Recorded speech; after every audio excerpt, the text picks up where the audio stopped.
ما خير ما أعطي الإنسان؟ قال خلق حسن، أن صاحبه يوصف بالخيرية. قال الله سبحانه وتعالى: خذ العفو وأمر بالعرف وأعرض عن الجاهلين. قال عبد الله بن الزبير رضي الله عنه: أمر الله نبيه صلى الله عليه وسلم أن يأخذ العفو من أخلاق الناس، فقد قال صلى الله عليه وسلم: وأتبع الحسنة السيئة تمحها، ولا شيء أفضل من حسن الخلق.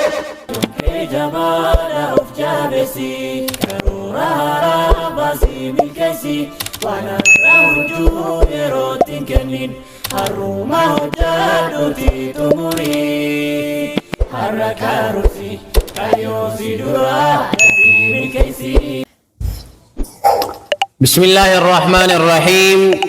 الحمد لله رب العالمين، إن الحمد لله نحمده ونستعينه ونستغفره ونعوذ بالله من شرور أنفسنا ومن سيئات أعمالنا، من يهده الله فلا مضل له ومن يضلل فلا هادي له، وأشهد أن لا إله إلا الله وحده لا شريك له، وأشهد أن محمدًا عبده ورسوله، بلغ الرسالة وأدى الأمانة ونصح الأمة وكشف الغمة، وجاهد في الله حق جهاده حتى أتاه اليقين. صلوات ربي وسلامه عليه وعلى آله وأصحابه ومن اهتدى بهديه واستنى بسنته إلى يوم الدين. أما بعد، إخوتنا الإيمان، خطبتنا اليوم إن شاء الله تعالى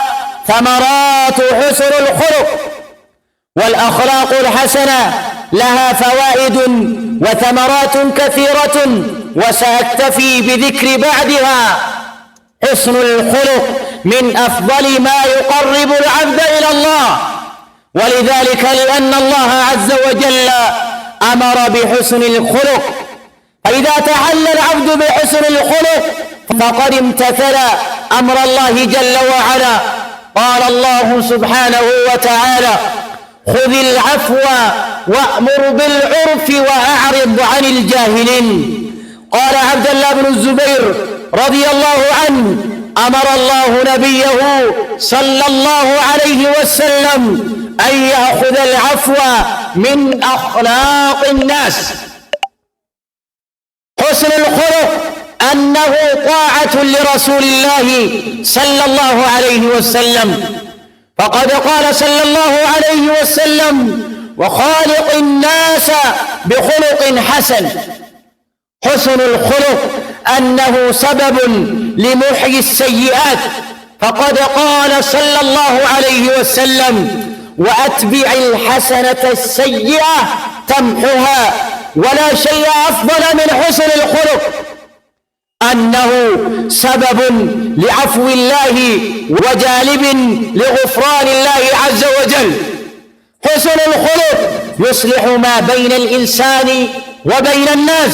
قال ابن القيم رحمه الله: جمع النبي صلى الله عليه وسلم بين تقوى الله وحسن الخلق، لأن تقوى الله تصلح ما بين العبد وبين ربه، وحسن الخلق يصلح ما بينه وبين خلقه. فتقوى الله توجب له محبة الله، وحسن الخلق يدعو الناس إلى محبته. حسن الخلق يكثر الأحباب ويقل الأعداء. قال المراودي رحمه الله: إذا أحسنت أخلاق الناس كثيرا مصافاة وقل معاداة، فتسهلت عليه الأمور الصعاب ولانت القلوب الغضاب. حسن الخلق يحول العدو إلى صديق، فقال جل وعلا في كتابه الكريم: ولا تستوي الحسنة ولا السيئة، ادفع بالتي هي أحسن، فإذا الذي بينك وبينه عداوة كأنه ولي حميم، وما يلقاها إلا الذين صبروا، وما يلقاها إلا ذو حظ عظيم. أقول قولي هذا وأستغفر الله العظيم الجليل لي ولكم ولسائر المسلمين من كل ذنب فاستغفروه إنه هو الغفور الرحيم.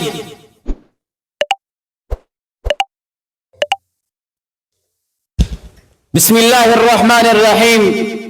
الحمد لله وحده، والصلاة والسلام على من لا نبي بعده.